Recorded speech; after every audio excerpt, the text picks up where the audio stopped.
एक जादुई शीशा जिससे टाइम ट्रेवल भी किया जा सकता है।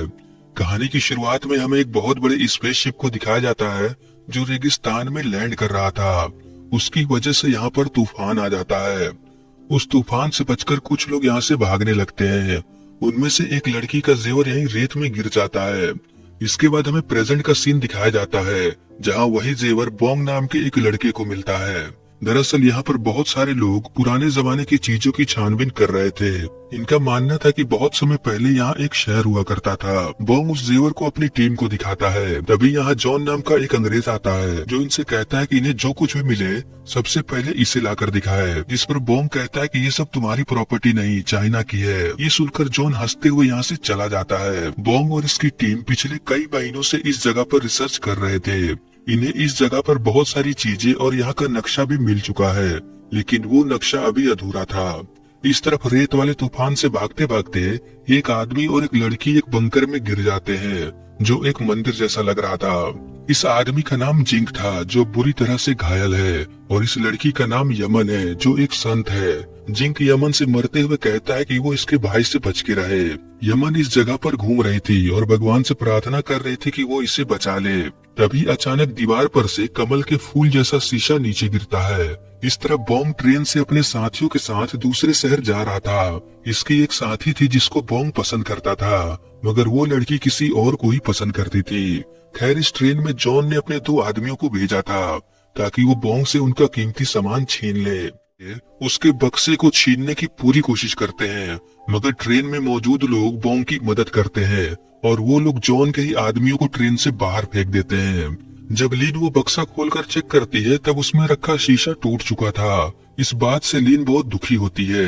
बोंग उसे समझाता है कि ये उस शीशे को वापस सही करने का तरीका ढूंढ लेगा। घर आकर बोंग बहुत सारी किताबों में उस शीशे को जोड़ने का तरीका ढूंढने लगता है, मगर इससे कोई भी तरीका नहीं मिल रहा था। दूसरी तरफ यमन उस टूटे हुए शीशे के पास बैठकर भगवान से प्रार्थना कर रही थी कि वो इसे और इसके गांव को बचा ले। यहाँ पर हमें समझ में आता है कि जब ये शीशा यहाँ पर टूटा तभी वो ट्रेन में भी टूट गया जो बोंग के पास था। इसका मतलब यहाँ पर 2 टाइमलाइन एक साथ चल रही हैं। जब यमन भगवान से प्रार्थना कर रही थी तभी अचानक टूटा हुआ शीशा अपने आप सही होने लगता है। दूसरी तरफ फ्यूचर में भी बोंग के पास रखा शीशा अपने आप सही हो रहा था। तभी उस शीशे में एक पोर्टल बनता है। यमन बोंग को देखकर इसे भगवान समझ रही थी। बोंग बहुत हैरान था कि आखिर ऐसा कैसे हो सकता है। बोंग उससे पूछता है कि वो कौन है और ये सब क्या हो रहा है। यमन बहुत प्यार से कहती है कि भगवान, मैं आपकी परम भक्त हूँ और ये सब आपके चमत्कार की वजह से ही हो रहा है। तभी बोंग यमन के पीछे जो दीवार थी उसे देखने लगता है। यमन इस जगह को अच्छी तरह से बोंग को दिखाती है। ये सब देखकर बोंग को यकीन हो जाता है कि ये जादुई शीशा एक टाइम पोर्टल है जो इस सदी से दूसरे सदी में जुड़ गया है। यमन बोंग से मदद मांगती है कि वो इसे बचा ले। बोंग यमन को बताता है कि वो कोई भगवान नहीं, मगर फिर भी वो इसकी मदद करेगा, लेकिन उससे पहले वो इसकी मदद करे। बोंग यमन से उस जमाने के बारे में बहुत सारी जानकारी इकट्ठा करता है जिसके ऊपर ये लोग रिसर्च कर रहे थे।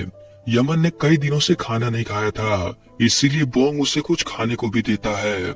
बोंग अब बहुत खुश था क्योंकि इसने बहुत बड़ी खोज की है। धीरे धीरे ये बात सभी लोगों को पता चल जाता है। ऐसा काम करने के लिए बोंग का सम्मान भी होता है। जॉन भी यहाँ आया हुआ था। अब उसने बोंग के एक साथी को भी अपने साथ मिला लिया। आज बोंग बहुत खुश था। यमन इससे पूछती है कि आखिर ये इतने खुश क्यों है। बोंग उसे आज जो कुछ भी इसके साथ हुआ वो सारी बातें उसे बताता है। इसके बाद ये यमन से पूछता है कि इसकी परेशानी क्या है और ये किस तरह से उसकी मदद कर सकता है। फिर यमन इसको एक शैतान राजा के बारे में बताती है जो सभी लोगों को मार रहा है जो भगवान को मानते हैं, क्योंकि वो खुद इस दुनिया का भगवान बनना चाहता है। जब ये दोनों बात कर रहे होते हैं तभी लिन भी छुपकर ये सब देख लेती है, मगर तभी इसे जॉन के आदमी पकड़ ले जाते हैं। अब जॉन को भी इस जादुई शीशे के बारे में पता चल चुका है। अगले दिन जॉन अपने 2 आदमियों को बोंग के घर भेजता है। बोंग उनसे बचकर वो शीशा लेकर भागने लगता है, लेकिन रास्ते में ही जॉन इसे पकड़ लेता है। इस तरफ यमन को भी उस शैतान राजा के लोग पकड़ लेते हैं। ऐसा होते ही वो पोर्टल भी बंद हो जाता है। शैतान राजा का एक आदमी राजा को बताता है कि ये शीशा स्वर्ग जाने का रास्ता है, मगर इसे सिर्फ कोई संत ही खोल सकता है। अगर ये लोग इस शीशे को मकबरे के पास जाकर खोले तब ये लोग स्वर्ग जा सकते हैं। राजा यमन से कहता है कि तुम्हारा पूरा परिवार और राजा भी मर चुका है, इसीलिए तुम चाहो या न चाहो तुम्हें मेरा काम करना ही होगा। इस तरफ फ्यूचर में भी जॉन वो जादुई शीशा और बॉम्ब को लेकर उस मकबरे के पास जा रहा था। कुछ घंटों बाद ये सभी लोग उस जगह पर पहुंच जाते हैं। शैतान राजा बहुत सारी सेना के साथ यहाँ आया हुआ था। इस जगह पर हर तरफ रेत ही रेत था। राजा यमन को इस शीशे को चालू करने को बोलता है। दूसरी तरफ जॉन भी यहाँ आ चुका था। देखते ही देखते इस जगह पर भूकंप आ जाता है, जिसमें सभी लोग रेत के अंदर चले जाते हैं। रेत के अंदर ही वो मकबरा था। इस वक्त यमन और बोंग एक ही जगह मौजूद हैं, मगर अलग अलग समय से। यमन और बोंग को शीशे को लेकर मकबरे पर जाते हैं, जो एक एलियन स्पेसशिप लग रहा था। दोनों लोग भगवान से प्रार्थना करते हैं कि इन्हें एक बार एक दूसरे से मिलवा दें।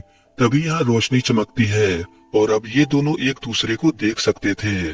बोंग और यमन एक दूसरे से मिलकर बहुत खुश थे। बहुत खुश हो रहा था कि इसे दूसरी दुनिया में जाने का रास्ता मिल गया। बोंग यमन को बोलता है कि वो चिंता न करे, सब कुछ ठीक हो जाएगा। तुम्हें अपने ही समय में रहना होगा, क्योंकि तुम ही हो जो आगे चलकर बहुत बड़े बड़े काम करोगी। अब उस पोर्टल से शैतान राजा अपने लोगों के साथ यहाँ आ जाता है। वो अपने साथी से पूछता है क्या यही स्वर्ग है, जिस पर वो कहता है मैं कौन सा यहाँ रोज रोज आता हूँ जो आप मुझसे पूछ रहे हैं। जॉन इन लोगों को देखकर बहुत खुश हो रहा था। वो इस राजा से कहता है कि हाँ मैं ही तुम्हारा भगवान हूँ, चलो अब मेरे आगे सर झुकाओ। वो शैतान राजा कहता है कि मैं साला झुकेगा नहीं। इसके बाद ये लोग आपस में लड़ाई करने लगते हैं। बोंग अपने साथी लिन को लेकर यहाँ से भाग रहा था। लिन जिस लड़के को पसंद करती थी उसी ने इसे धोखा दिया। देखते ही देखते इस जगह पर फिर से तूफान आता है, जिसमें वो राजा और जॉन सहित सभी लोग उसी जगह दफन हो जाते हैं। बस बोंग और लिन ही यहाँ से निकल पाते हैं। इसके बाद हमें कई सालों बाद का समय दिखाया जाता है, जहाँ अब बोंग बूढ़ा हो चुका है। ये फिर से उसी जगह पर आया हुआ था, जहाँ पर अभी भी कुछ लोग इस जगह पर रिसर्च कर रहे थे। कुछ लोग बोंग का इंटरव्यू लेते हैं। इन लोगों को उस जमाने की कुछ लकड़ियां मिली है, जिस पर कुछ लिखा हुआ था। वो बोंग से पूछते हैं कि आखिर इस पर क्या लिखा है, क्योंकि बोंग को ये भाषा थोड़ी बहुत आती थी। बोंग जब उस लकड़ी पर देखता है तब उस पर वही कविता लिखी हुई थी जो इसने यमन को सुनाया था, यानी कि उस जगह पर यमन भी बच गई थी और ये कविता उसी ने लिखा है। बोंग मुस्कुराते हुए फिर से वही कविता पढ़ता है और इस